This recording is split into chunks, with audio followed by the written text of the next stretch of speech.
Again, what do the companies need to do? They need to stay focused on the needs of their customers, and especially the changing needs. The needs do not stay stable. We already know that. The more players are in the industry, the more competition there is, the more technology development, the more the needs change and the wants change. Let me tell you, when I was your age, we did not have a need to put on something on Instagram every second. Okay. We did not have that need, really. When I was your age, we didn't have a need to write a message through WhatsApp. But when I was your age, I remember I was happy to get my first cell phone, which was like with touchpads, and it worked, at least to talk with my boyfriend who was at that time in a different country. So that was a rewarding experience to me. But no more than that. I mean, I wasn't really expecting a YouTube video from him, or I wasn't expect my friends to post something about me or tag me on a picture. So once some needs change, although ages would be similar, like we are talking about the same age periods like you, but my needs and wants were like completely different. We were mostly into where should we go out this weekend, which is the coolest place to go, and what's the music there, and we were mostly into music, having time in clubs and discos, and usually eating out with friends. So it was more like physical environment based, and also maybe a little bit traveling. So we would really enjoy traveling with people that we like. But it wasn't a need about any electronic, means. Like for example, I know when I was writing my first thesis in master's time, I know that there were diskettes, like those little tools that you use to save your work, and that was the only thing. And we had all the desktops, which were quite heavy, so you wouldn't be able to change your place, when you were working on your thesis on your paper. It would get quite boring actually. So we didn't have the tools, we didn't have them available in the market. So we had different wants and needs. So the companies were catering to different needs, depending on what we were like, needing and wanting. So and the strategies were different at that time. That's what I'm trying to say. Right now, if you're a company, if you don't have an influencer in your social media strategies, probably you would fail. I mean, you wouldn't really accelerate as much as other companies having sort of influencers. Or if you don't have an SEO based investment, like somebody putting money into your Google AdWords or your organic or your growth, if there is nobody who works for you in that regard, part time or full time, you may just you may not move ahead as much. So again, things have changed, the landscape has changed, and the needs of the customers and how they are looking for information has changed. Right now, anybody looking for any kind of product is first going into Google and or a social media platform to find out about what to buy, what's the next move, and things like that. We look at reviews, which didn't exist before Amazon reviews. We look at TripAdvisor if you want to travel, or we would just look for some reviews about certain products and services. That's what's the reality right now. So it changed, but the understanding of strategy remained the same.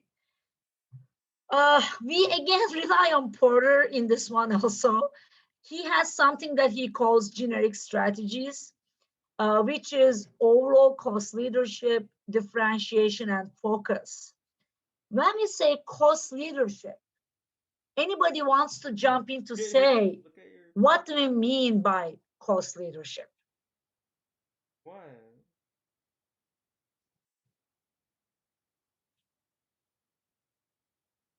Oh, I thought my mic was on. Hey, why don't you put on your camera? What does it mean when a company adopts this strategy? Does it mean, yes, Is it kind of uh, like yes. Hmm. oh sorry. Is it kind of Ba- like how like Walmart, they have like the cheapest products because they build relationships with their suppliers. So they lead in that cost strategy. So most people are willing to go there versus like a smaller business where they might have more expensive prices. Yes, yes. Their main, the main offering is usually the best value. They say we provide you the value with the lowest cost possible. That's what they aim for. Jahid? Um, Perhaps being an industry leader and how to use efficiently. Okay, so they know how to reduce cost. Maybe in their value chain, they do something that kind of eliminates cost. More, costly options. Jason? They strive to have the lowest cost of all the competitors, and that way they kind of guide prices by doing that, because other people need to compete, obviously. Okay. Just like the So, leadership part of it. right. Okay, great. Any examples that come to your mind, like Jocelyn said, for example, Walmart? Any other companies that come to your mind that could be adapting this kind of strategy? Saul? Hello. I would say Yes. Amazon and Yes. Dell. Those companies usually try to get higher profit at a lower cost. Selling at a lower cost. Yes. Claudia? I would say Costco. Okay. Yeah. Jennifer? The textbook mentions like Aldi. They sell like private label products so they can minimize cost. Yes, so definitely. So Aldi is a good example, and I have a video to show for that today. I want to show you the Aldi video that would give you some idea. Does it mean when you have cost leadership, does it mean you have a low quality product? How about the quality as compared to the competitors? Is it lower? Is it higher? Is it on par?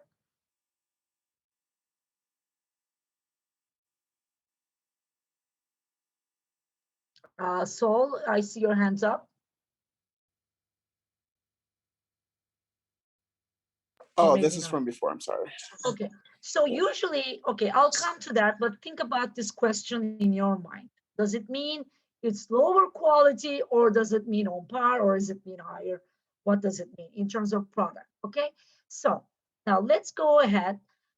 When we look at these three generic strategies, and we're going to be focusing more on the cost leadership and a little bit on differentiations today if we have time. But when you look at these, you see some matrix that gives you this, kind of quadrant where you have different criteria. For example, depending on the target market being broad versus narrow, or cost being low or superior value. So when you look at combination of these, you start to have some kind of strategies here. For example, when you have a low cost position with a broad target market, if you aim for a broad target market with a low cost position, that means overall cost leadership.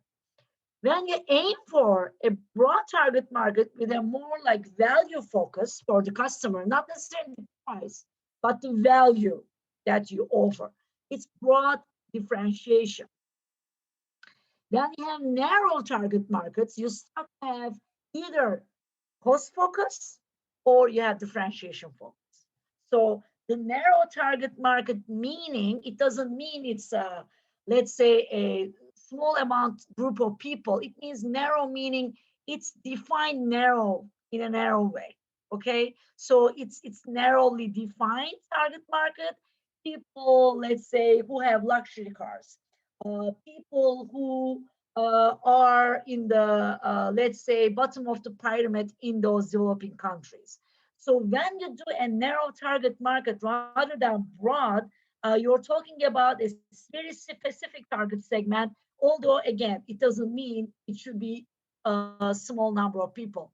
It means that you are kind of your main idea is to define the market really well to do your marketing strategy. The other one is more like the target is broad, so you have many different segments in there, but your focus is different. Okay, so just, and I'm going to talk about this some more just to make sure you understand it clearly. But focus strategies are mostly related to the narrow target market. Okay, so those three generic strategies mainly relate to certain principles. So overall cost leadership usually is creating a low cost position relative to your peers, meaning competitors, and managing those relationships in the entire value chain to lower costs. What do we mean by that? Does anybody want to go ahead and tell us? What do we mean when we say managing relationships throughout the entire value chain to lower costs?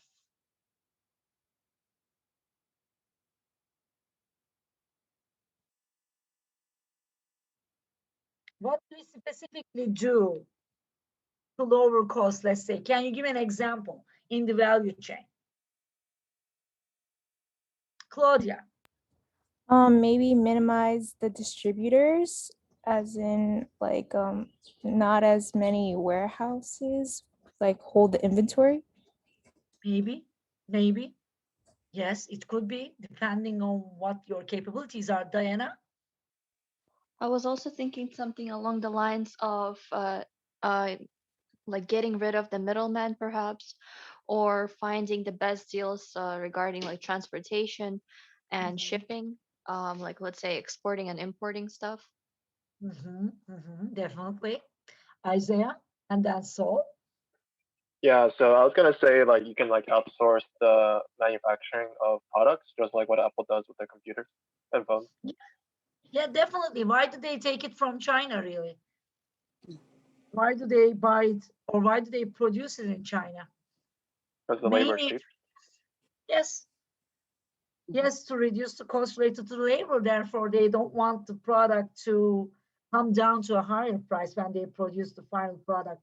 So, I was gonna say that like minimizing costs in like such as research and development, sales force, service, and advertising as well.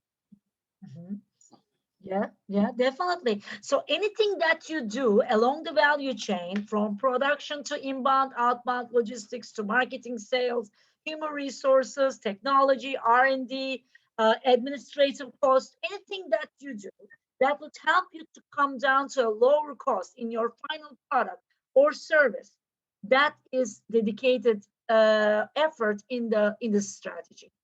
Okay, otherwise how could you be feasible with cost? You have to do something to make it feasible for you first, and then for your customers. Okay, differentiation, usually we talk about products and or services that are unique in value. The emphasis is not on price, but it's about non-price attributes for which your customers are happy to pay a premium price. What kind of companies and products are we talking about here? And does this mean the cost is necessarily higher here for the customer, or, I mean, against the competitors? Then you have a differentiation strategy. Does it mean the cost is on par with your, competitors, or is it higher necessarily? And which companies come to your mind when we talk about differentiation in terms of strategies? Diana. A company that comes to my mind when I'm thinking of differentiation is something like Starbucks. They're able to differentiate their coffee from company like Dunkin' Donuts by also selling and providing experience to their consumers. And so sometimes by differentiating, you can keep the prices at par with your competitors and also provide them with this specific experience. But also, if you're trying to cater to, like, let's say, bougie people, you can increase the price a little bit more. And that way, you're basically selling luxury also. Yes, and Claudia, thank you. I was gonna say Tesla because it's seen as a luxury car brand, and they also are known for their self-driving technology, which I think is pretty valuable in the industry right now. Yeah, yeah. And by the way, some car brands such as Ferrari and some others like Porsche and some really high, highly priced, they could be also using some kind of a focus strategy for the a higher like disposable income people usually because Ferrari, how much is it? I don't know, but it should be really expensive. So sometimes some of the differentiation companies could be moving more towards focus strategies, focus with a differentiation focus. Okay, so that's what we need to make sure we understand. But in differentiation, your cost is not necessarily higher, but your value is very differentiated, which means the customers are coming to you because of what you offer is very different and valuable for them, and they can't find it elsewhere really easily. That's why lots of people buy iPhones still because of the fact that the more the brand, the more it goes into upgrades. Let's say with the type of the iPhone that you buy, like let's say Pro 12 right now, for example, people really want to buy it because the experience that comes with it and the features that people want to use with it bring them a different feeling, different kind of experience, and maybe a status as well. So that's why differentiation is mostly on the non-price attribute. So make sure you kind of make that distinction between these strategies. Focus strategy usually again narrow product lines. So it's not in focus strategy you don't see so many product lines and narrow buyer segments, as I said, and some even geographic markets that are targeted. So you could even create a focus strategy in a certain part of the world where there's a specific target market that you are aiming. Advantages are obtained again either through differentiation or cost leadership here. So the focus strategy usually could be combined with a cost leadership focus, or it could be combined with differentiation focus. Okay, so this is an important distinction you need to make with focus strategies. Anybody wants to give an example for focus strategy company, maybe?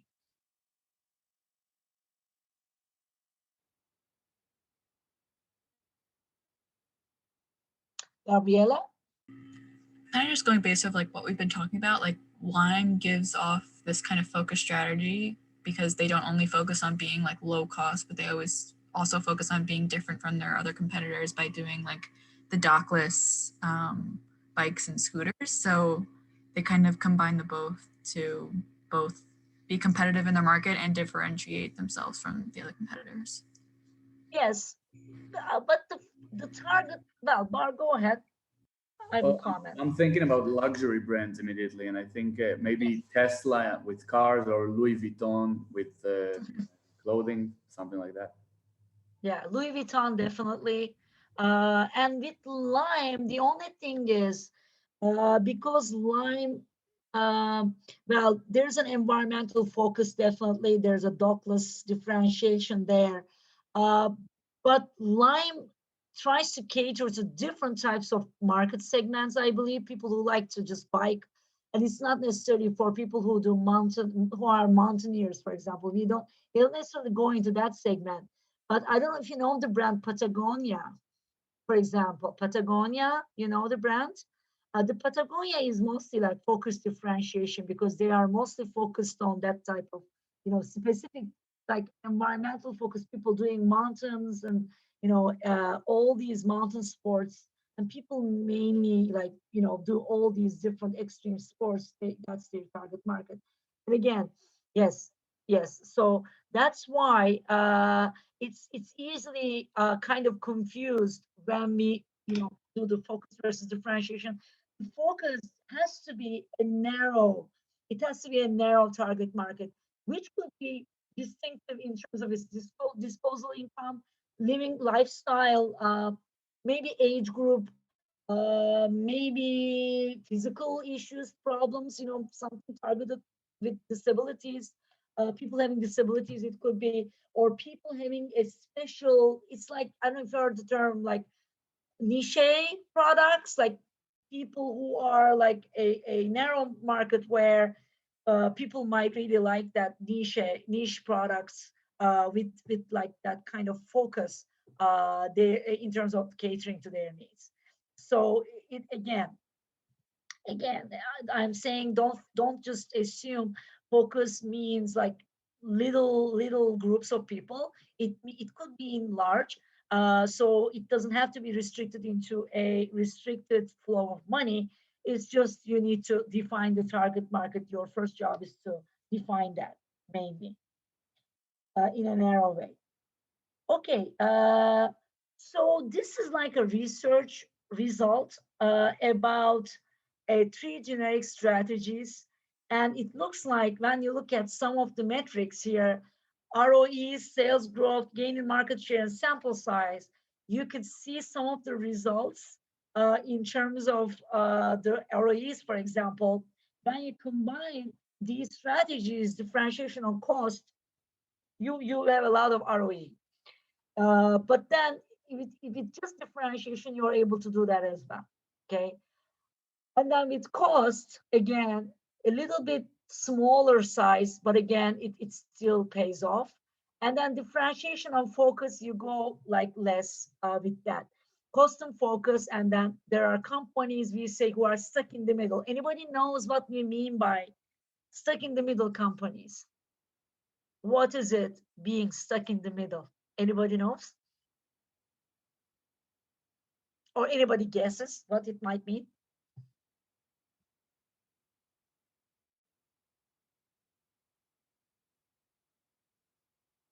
Diana? If I were to take a guess, would it be something like company that is unable to become number one in cost leadership, let's say, and also unable to gain the most market share? Is a guess I would make. Okay. Anybody else?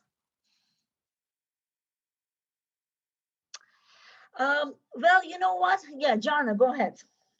Jana, go ahead. Maybe it's a company who doesn't offer something like a product that's unique or a service that's unique, necessarily unique, or and then at the same time not really being like competitive in terms of cost, so that they're just sort of like generic in their strategy. Definitely. And I mean, inadvertently, they may not really do this on purpose, but over time, they might be stuck in the middle. Like a lot of GM's cars, for example, were stuck in the middle because Toyota took over. And then we have Tesla on the other end. So, neither with cost nor with value or differentiation, I mean, they can't compete. With the cost, there's Toyota. With the differentiation, there's Tesla. And this happens with many companies over time, actually. And that's why some companies could be wiped out from the market because they are stuck in the middle. Any brands that come to your mind that you think might be stuck in the middle here and in the future? Anything comes to your mind?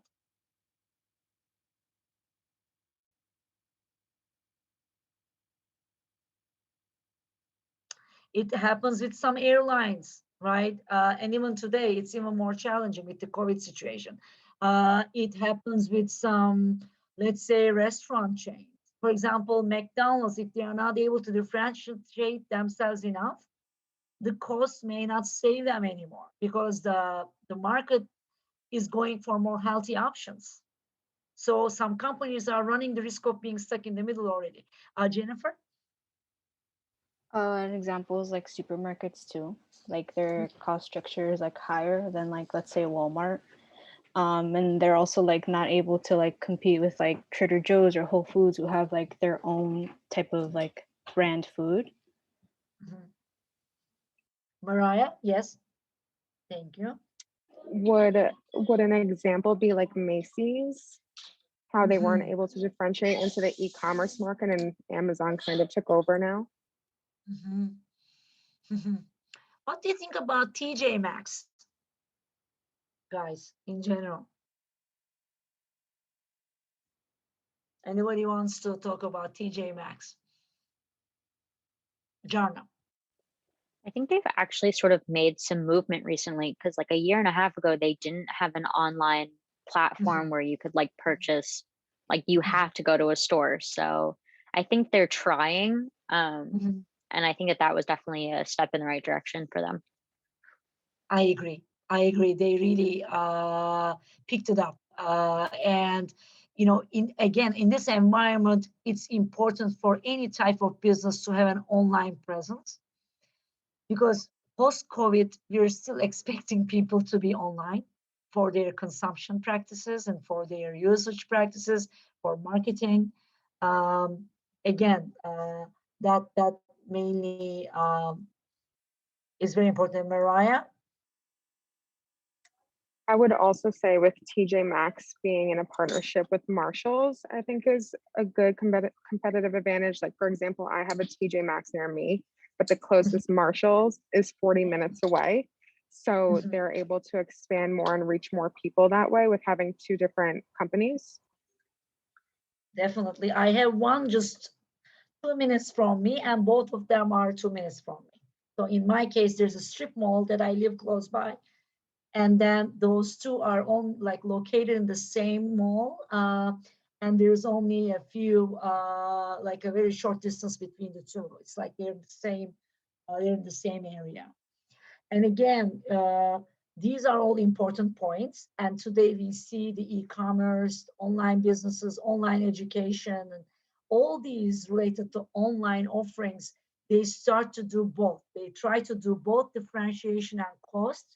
And if they do it well, if they cater to the customer's need really well, if they deliver fast, if they have an online presence which works well and which is very up to like state of the art in terms of technology, then you know they are. But it doesn't leave them immune to competitor moves, definitely. But the more they catch, the better they catch the wave, this tide. I mean, the better they could cope with competitors and also substitutes, which could be emerging any second. Okay, so overall cost leadership, usually, like I'm going to tell you what it involves and what it entails in terms of requirements as well. Again, you need to have some efficient scale facilities, which means you need to provide, produce or serve efficiently. So whenever you approach your value chain, it has to be an efficient effort, which means less time, less money, less effort as possible to come down to that sort of output, be it service or a product. And again, the more you practice with your value chain, the more like it's like what we say about scale economies, right? We are able to create economies of scale, because the more we produce, the less our costs become. So that kind of contributes to our low cost leadership. But to attain this kind of status in the market, you need to still attain some tight cost and overhead controls. So it requires you to be on top of your cost items all the time, because you are competing with this. You are avoiding marginal customer accounts, which means like the customers are usually similar in terms of their generation of revenue for you, profit making for you. And as some of you already mentioned, we are talking about cost minimization in all activities, in most, if not all, but most of the activities of the value chain, R&D, service, sales force, advertising, and all the other related, parts of the value chain. Again, the experience curve, meaning the more you experience, the more you practice, the more you produce, the more you go ahead with your production lines, the less costly it should become. Either through people are now more trained to give that specific service for less amount of time, less amount of effort, or your machinery is more advanced to produce that kind of thing And again, the main understanding is as more production increases, your unit cost of production should decline. Okay. And again, it requires you to be on par with the competitors in terms of price. I mean, in terms of quality, I'm sorry. In terms of quality, it should be on par. In terms of price, it should be definitely less and less. Okay. So that's how you are kind of turning, it's very much ingrained in your value chain management, and how you manage your value chain in terms of producing this value, cost related value to our clients. So that's why low cost leadership is like seemingly straightforward, but it's not a very easy position to actually maintain. What does it do? What is the advantages of low cost position? It protects your firm against rivalry from your competitors because of your price.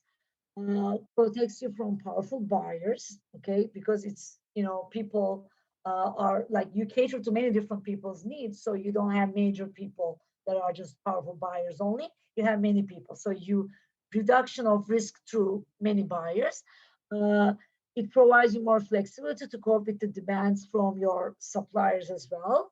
So again, you're creating a structure, a value chain structure in such a way that either you work with really feasible suppliers, or you have many suppliers that you could work with, again, so that kind of reduces the risk of giving them too much power.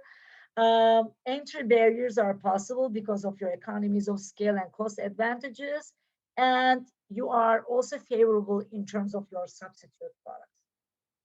Any questions?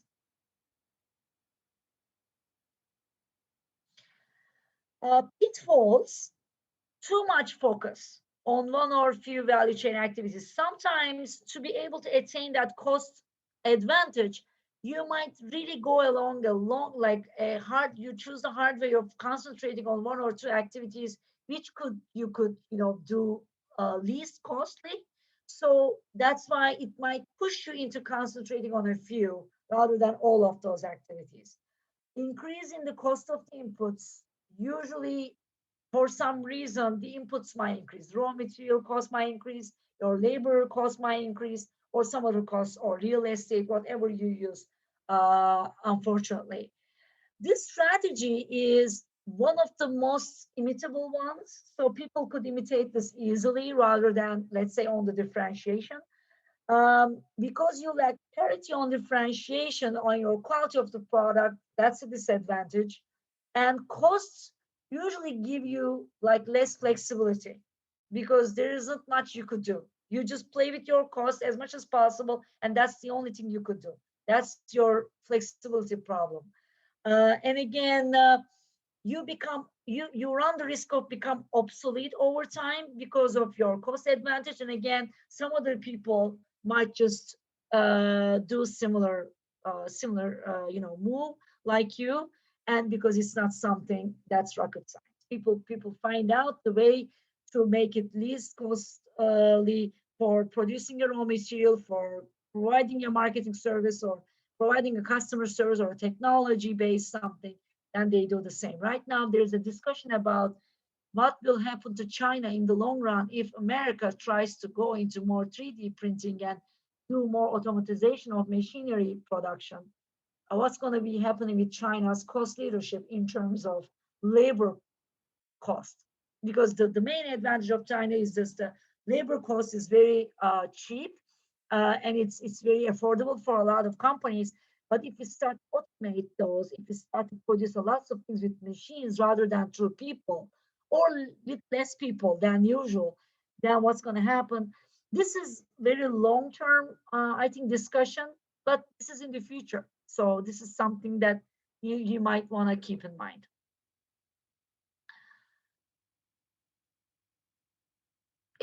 So how does that go, Steffi?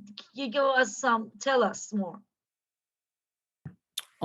In recent years, China has been, I guess, becoming more developed. They've moved most of their lower class to middle class. They've developed like about 500 cities from scratch in about 190 years, or I guess 2 generations roughly.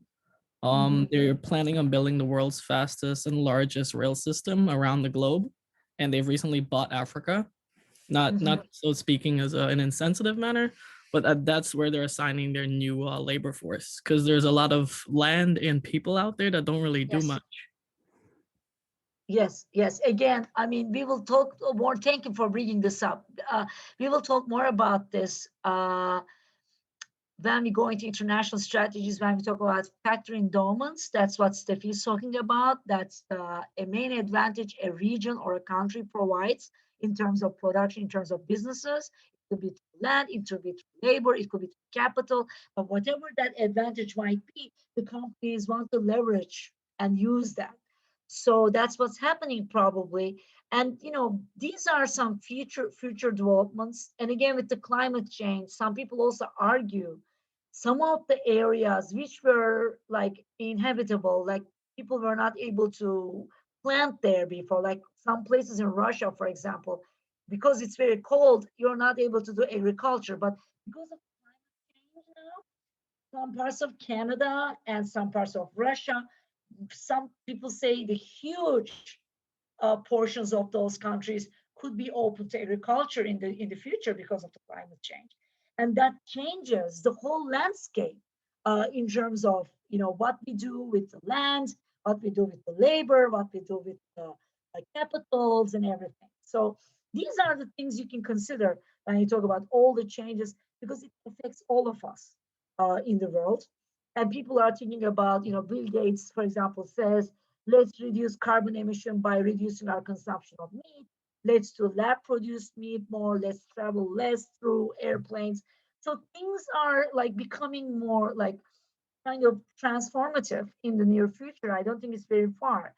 And the businesses will try to, come up with some strategies and solutions to actually use those as advantages, or, they could be disadvantaged if they don't know how to use those future developments. Again, so coming back to cost leadership, there are advantages and disadvantages.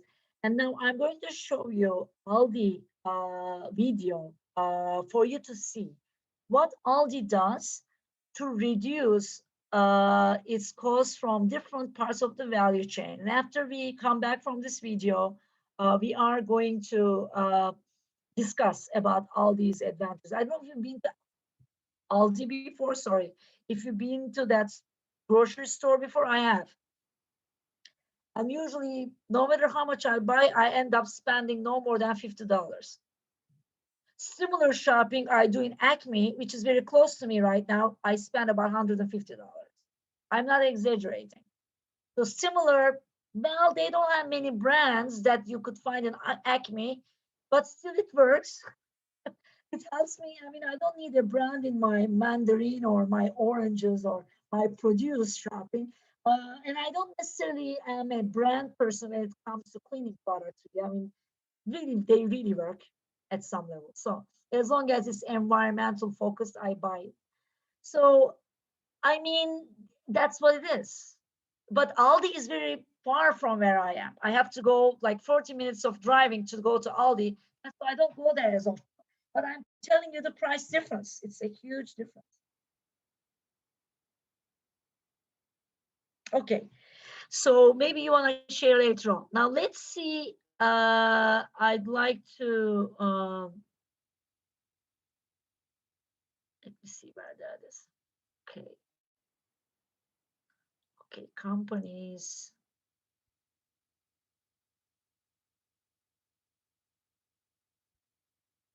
Okay.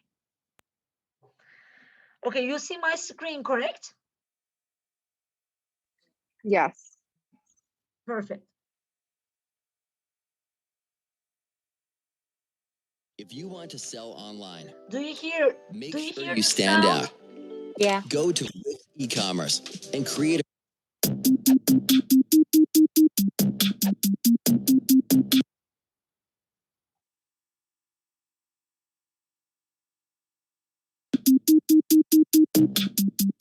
Oh my gosh, big things happening over at Aldi. Do you know this store? It's based in Germany, has a pretty solid presence through the rest of Europe, Australia, and is growing pretty big in the United States. So if you're not aware of them right now, just keep an eye out. Listen to this. They've recently committed to a $5.3 billion investment in their US stores. That's $1.9 billion to remodel existing stores and $3.4 billion to build new ones. The plan is to build an additional 800 stores over the next 4 years. Now, I want to mention, this is a private company, meaning it's not traded on any stock market, and they're not required to release any figures to the public. It's still owned by the Albrecht family, who started it over 100 years ago and are known to be especially secretive. So I can't confirm how many locations are currently out there, but according to Business Insider, Aldi has over 1,600 stores in the United States and thousands more globally. It's on track to become the third largest grocery store chain in the US by store count by 2022, which is dependent on them following through with that $5.3 billion investment. That was reported in August of 2018, and less than a year later, the store locator on their website is showing over 1,800 stores, so it appears that they have been following through. Aldi is known for offering quality goods for low prices, which I think is what most people want out of a grocery store. I promise you, Aldi is different than any other store that I've been to anyway, which makes it a perfect topic for my series that explains why they're successful. The company dates back to 1913 when Anna Albrecht opened a small grocery store in Essen, Germany called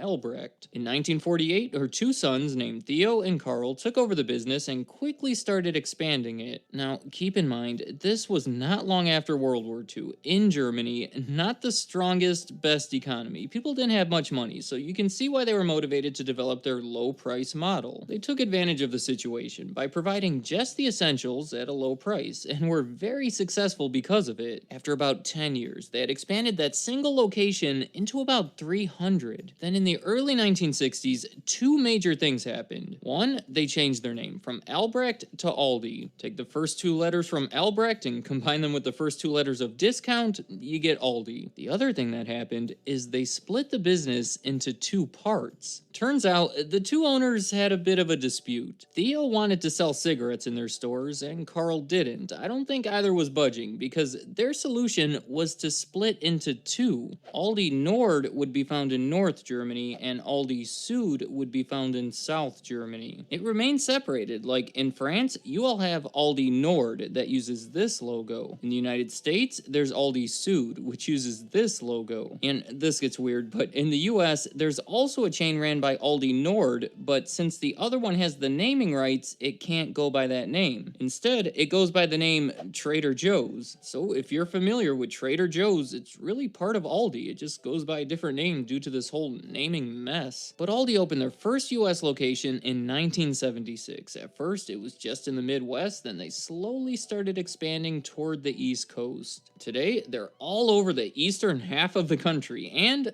Los Angeles. That's an overview of how they came to be. Now, let's take a look at why they're successful. Find the footage you need on ArtGrid, made for you, the creator, who puts quality above all. The broadest answer I can give is they found some innovative ways to cut costs. If you think you're cheap, Aldi takes cost cutting to a whole new level. Believe it or not, I'm going to talk about 11 ways that Aldi saves money that are either uncommon or unheard of among their competitors. Starting with Aldi brands. Personally, whatever it is, I tend to find a brand I like and I stick with it. If you're the same way and not already an Aldi shopper, it may be difficult to adjust because the odds are that they don't carry your favorites. 90% of the products that they sell are Aldi exclusive brands. It can actually be pretty cool if it's your first time shopping there. You don't often get to walk through a store and not recognize any of the brands.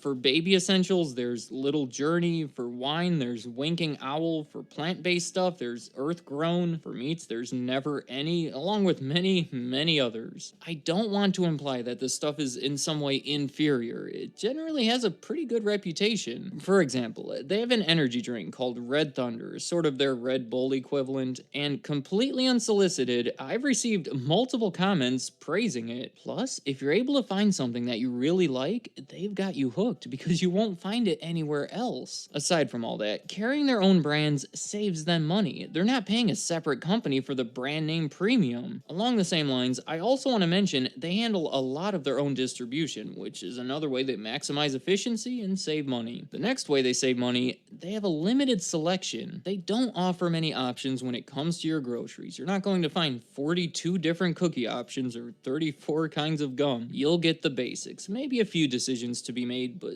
that's it. Saves them money because they buy it in bulk. It's cheaper when you buy 100 of one thing rather than buying 10 of 10 different things. I don't want to go further there because I think we can all accept that. Next up, small locations. Aldi stores are small, quite possibly the smallest grocery store I've ever been to. There's only a few aisles, 4 or 5 aisles at my local store. They say they're typically 16,400 square feet, and to put that into perspective, the average Walmart is over 100,000 square feet, making the average Aldi store 1/6 the size. Smaller locations are just more efficient. The rent is cheaper, which makes them cheaper and easier to open more of them, which allows them to reach more potential customers. And plus, in another cost-saving effort, these locations are made pretty sturdy, as they put it top quality construction, which means lower maintenance costs and I would guess lower costs overall. Combine their low rent with their low maintenance costs and they're saving a lot of money. Next, you bring your own bag or buy their reusable bags. That's the other thing. Aldi doesn't provide you with bags, which again makes them different from just about every other major grocery store chain. Here's my advice. While you're still at the house, you know how you typically go through your checklist of things you need to bring wherever you're going, keys and driver's license and credit cards or whatever? If you're headed to Aldi, go ahead and add grocery bags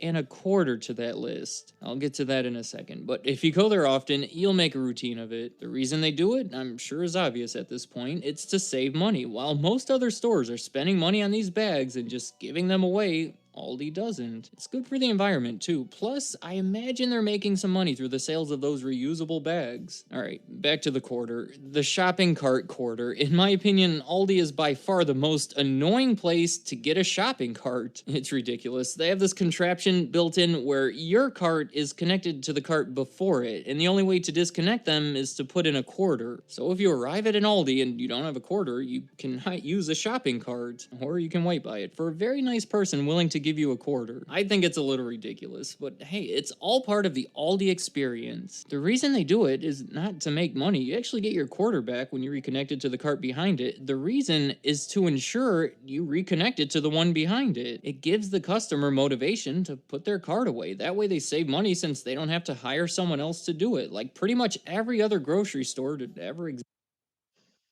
Grammarly can help you write quickly and confidently, so you never have to slow down at work.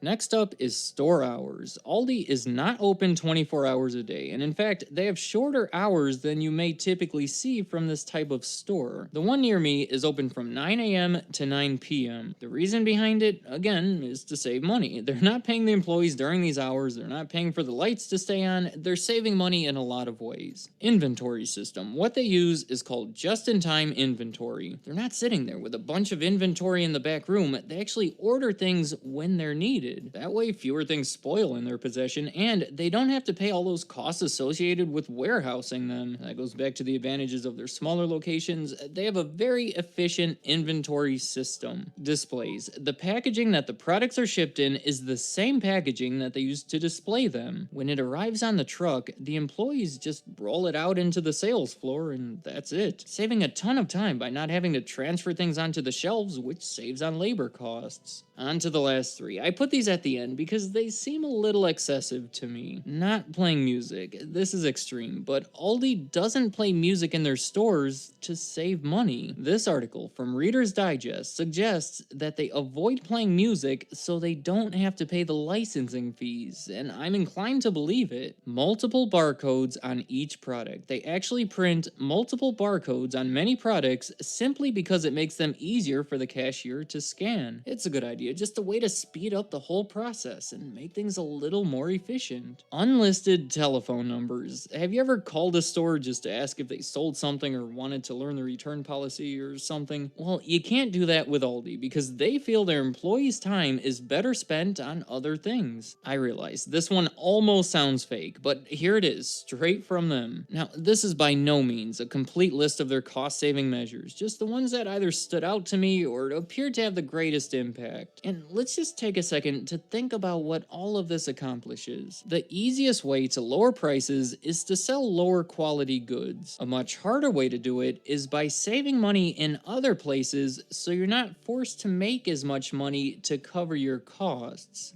Here's what I mean. When Walmart pays that person to go around the parking lot collecting the carts, it forces them to raise their prices a little bit to cover that cost. Of course, it's not that direct or simple, but you get the idea. Since Aldi is saving so much money in all of these different ways, they're able to offer something at a lower price without sacrificing the quality. The bottom line is if you value quality goods at low prices, maybe not the goods you're used to, but still quality, then Aldi is for you. But if you value your shopping experience, you may want to avoid it. Bringing in your bags and the quarter and conforming to their strict hours and the limited selection, it's not great. They don't even provide you with music to listen to as you shop, but obviously for many people, it's worth it to save money and to get those exclusive products. Let me know in the comments, what do you think of Aldi? Is it worth that trade-off, or are you willing to pay more for those national brands or for a more traditional, pleasant shopping experience? Whether or not Aldi is for you, you have to respect what they're doing. They've created a business unlike any other, a model that works very well in countries around the world that they've used to expand from a single location into one of the biggest of their kind. An expansion, by the way, that was done without public offerings or under the ownership of a bigger business. Also, what do you see for the future of Aldi? Personally, I think they're different enough and provide enough value to be successful in their expansion. And let me know any other thoughts you have about Aldi. I'd like to hear what you have to say.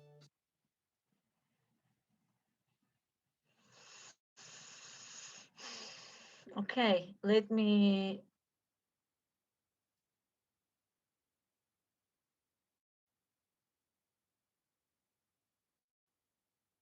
okay, some comments here. Yes, you put a quarter. By the way, Steffi, you also do that some other countries. So it's common. It's not common in the US, but you do that because they want to make sure.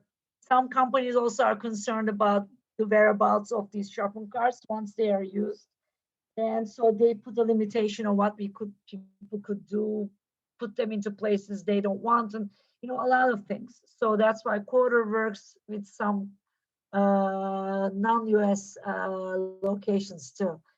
Okay. Yeah, that's I've never been to a store where you have to put a quarter in. I've heard people talking about, but I didn't think it was real. I mean, I guess because they don't want people to take shopping carts too far away from the store. Because I've seen people in shopping carts and they're nowhere near a store, and they're just people in the carts just rolling around. And I thought that was a little weird. It looked fun, but still weird. Well, you know what? I have to admit one thing. Where I live, the grocery store is very close. And the time when I didn't own a car, what we used to do as a family, and we would usually bring it back to the store, but we would usually bring it home because we don't have a car. And a lot of people who don't want to use the car to a grocery store, they use the shopping carts to have to transport the items from home to that and then back and forth. And sometimes it gets lost and people actually are kind of leaving them there. And then the place where I live, gated community, they kind of made it a rule: no more shopping carts around this, residential areas, because people used to bring them here, like where they live. So I mean, lots of different reasons, but mainly for Aldi, it's a cost-cutting advantage.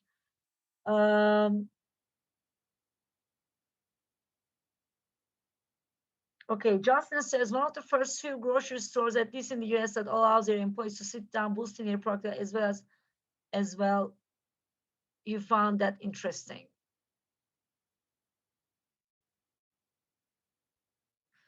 Justin, I didn't understand that. What do you mean by that?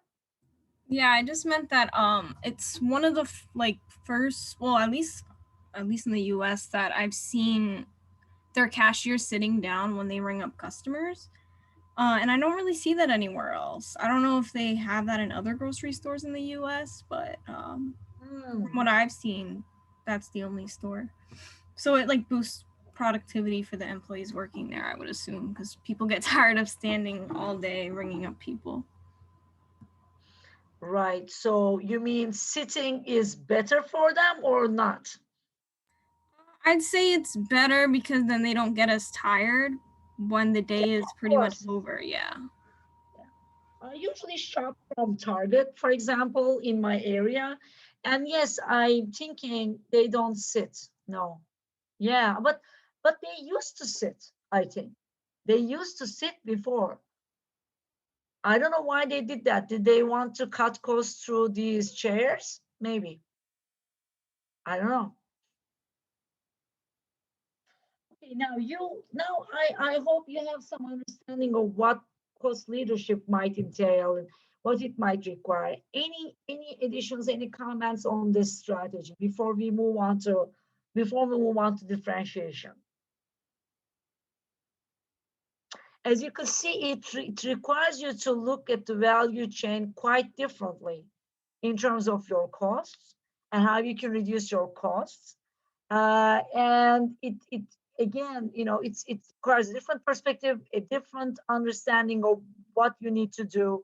And not any company is wanting to undertake that kind of thing, as this video mentioned. Okay, now let's see. All right. Now, differentiation. Well, differentiation strategy could take many forms, right? So, a prestige, brand image, quality, technology, features, customer service, and dealer network. So these could be, you don't have to do all of them to be differentiated, but you can choose some of them or one of them to at least create the difference in the eye of the customer. Again, this one requires, as I mentioned in the beginning, a level of cost parity. So it means you are not necessarily expensive compared to the others. Integration, again, of the value chain components. That could require you to do some superior material handling, definitely low defect rates, accurate order process, personal relationship with key customers, rapid response to customer service requests. So lots of things that you do. And again, you do differentiation along several different dimensions. Like remember, Amazon not only has one-day shipment for its prime customers, but when you have a problem, let's say you have an unshipped package that should arrive today, like it should have arrived yesterday, and it didn't come. You can immediately connect with a chat chatbot, and somebody definitely comes. And even though it's just an AI in the beginning, you can still reach out to some, real-time customer agents, and they are able to sort your problem. And I've never had any moment where they didn't address my problem. They always refunded me because I am their frequent customer. I buy from them, and they don't really care really about the refund because, I mean, the company cares. Their suppliers care about it, but Amazon doesn't really care. All they care about is customer service at this moment, and that's their differentiation quality. That's how they differentiate their business. So here you not only see some cost leadership qualities, but you also see some differentiation with one-day shipment, with immediate response to customers, easy refund, the availability of all these items you could find in Amazon. So that's how it happens. And remember the research that's carried out with different companies about their strategies. If you're able to combine some sort of cost leadership with differentiation, you are the winner of the game. It's not easy. It requires a lot of investment and practice. Remember, experience, practice. But again, it's some companies do that already, and they attain an advantage. So, an overall differentiation strategy usually creates higher entry barriers because your customers become very loyal to you, providing higher margins to deal with your suppliers, reduces your buyer power because the buyers don't have like many alternatives out there. So they choose you, establishes the loyalty and less threat from substitutes. So it also brings you some immunity for the substitutes, for the rivalry, for your suppliers, for your buyer power, and for all the others, and new entrants especially. Pitfalls, if you have a uniqueness, that's not too valuable. For example, there was a time when I was looking for this, what was it? Dyson. Okay, Dyson, you know, Dyson, the vacuum cleaner. And let's say I went to Target first, look at the price, and I found out that the price wasn't the one that I was looking for. I wanted to look more for feasible, like more feasible prices with maybe a less of the more like not upgraded versions, but earlier versions of that product. So I found one in one Target store, which wasn't very close. It was someplace else. And that wasn't practical for me either. So I started to look for Dyson through Amazon. Still, price didn't change. So it was still expensive. And I found a similar Dyson with a lot cheaper price in Walmart. So what happened was that I ended up buying it from Walmart. Okay. And here, yes, the cost leadership pays off. But again, the product, unless it's too unique, the offering is if it is not too unique, it's something that others kind of offer. Like in this case, Walmart is offering it next to Target and Amazon. Then you lose that advantage. Okay. Uh, if you are too differentiated, meaning you have so many different features that is very hard for people to adjust, to learn, or to train themselves, then it could be a disadvantage in the long run, at least. If your price is becoming higher, definitely. And again, if you have a differentiation, that's easily imitated by others. So if it's imitable, then again, it's something that is not an advantage anymore. And if you dilute your brand by a lot of product line expansions, if you create so many product lines similar to one another for the sake of too many differentiation purpose, then you might really dilute your brand. Your brand could be associated with so many different things and so many diverse qualities or products that you might lose that value in the eye of the customer. And again, in terms of your buyers and sellers, that your differentiation might differ. For example, let's say you have both B2B and B2C businesses, and let's say you offer some value to your customers and you also offer some value to your retailers, right? For your retailers, your differentiation might be related to your packaging, not necessarily what the product might be. But for your customers, it will be the actual product. So again, catering to these different levels of buyers, B2B versus B2C, could hurt differentiation in the short or the long run. Okay, that's why differentiation also is not an easy strategy to maintain and sustain over time, because of the fact that people might imitate, people might do it in a less costly ways. People might be more powerful, let's say in terms of your five forces over time, they might become more powerful and things like that. In my other class, we studied Netflix recently, and we looked at Netflix's strategies and why it might be losing ground to some other competitors.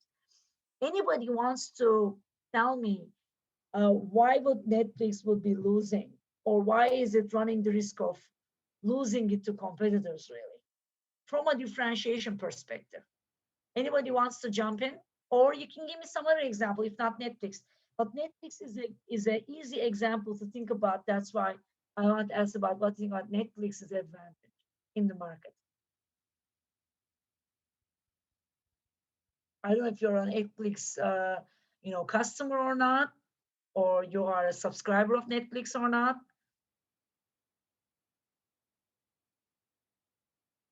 Joanna, please.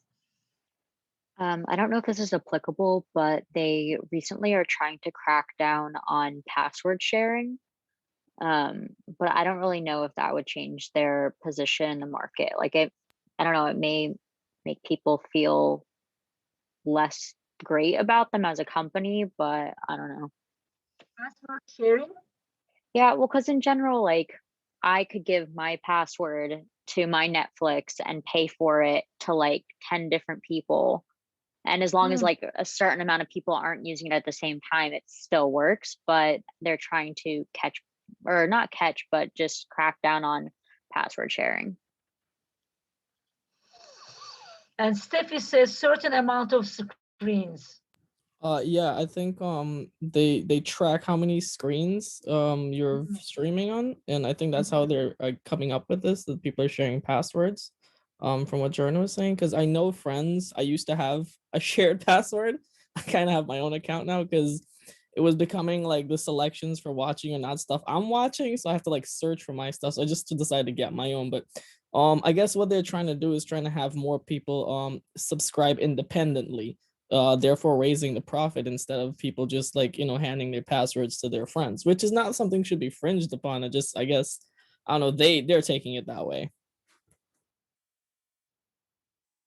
And why are why they might be losing to Apple TV, to Amazon Prime Video, why they might be losing to Hulu channel?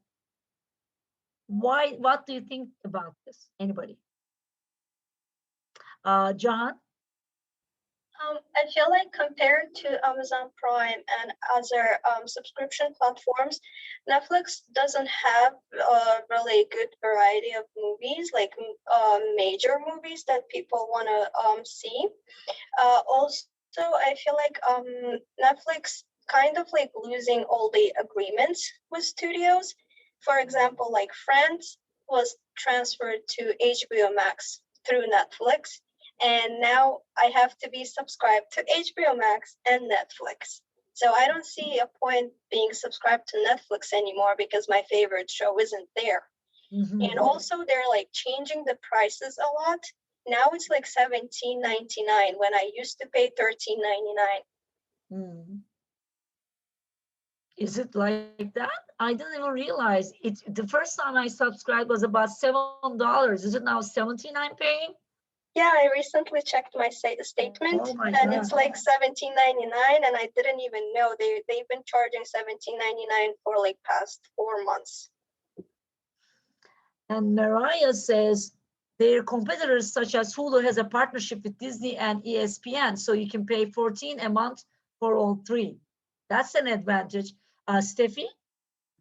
Oh yeah, I was gonna say that Jahan, yeah, she nailed it accurately, like 98%, because a lot of the stuff that people like, I guess, currently want to watch, it's not really on Netflix. Like initially when they started, they had a collection of stuff that you haven't seen, and I guess they capitalized on pre-nostalgia paradigms, you know, stuff that you used to watch that you liked and you can now rewatch it. But then they started to lose content, and I guess other platforms start to realize that certain groups of people like certain shows, and they started to purchase them from Netflix.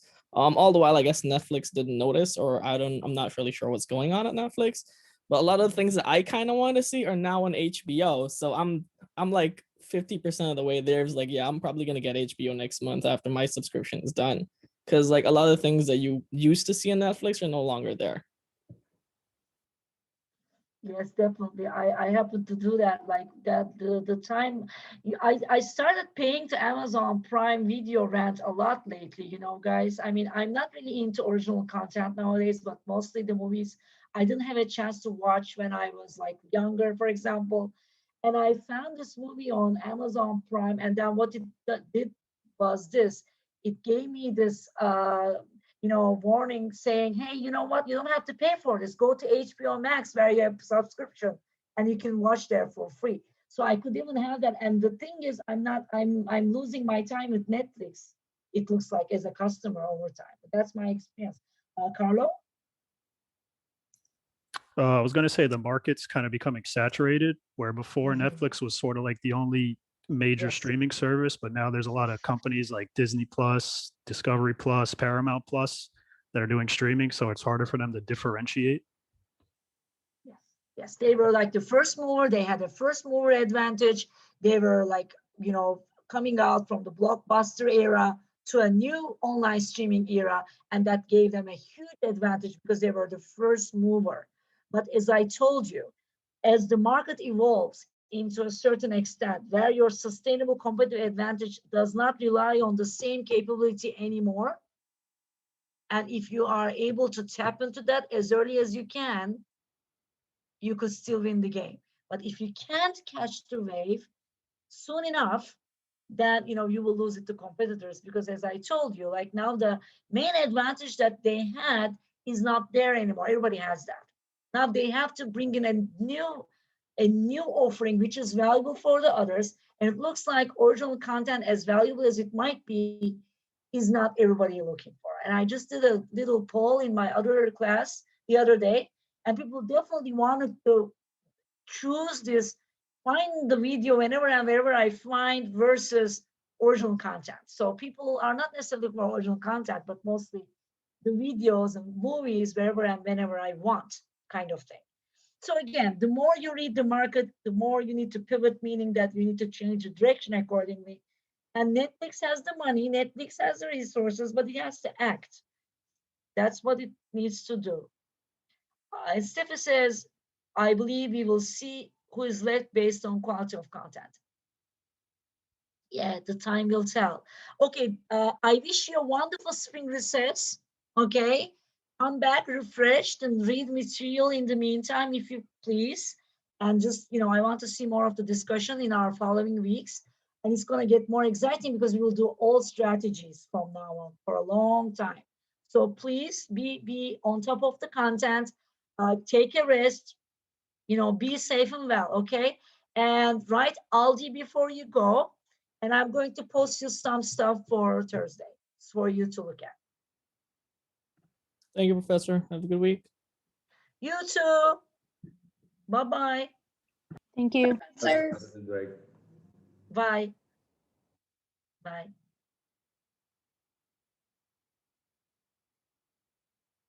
Goodbye, Professor. Bye-bye.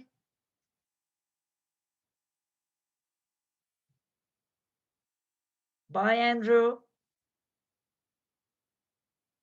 Bye. Have a nice week and week ahead. Bye.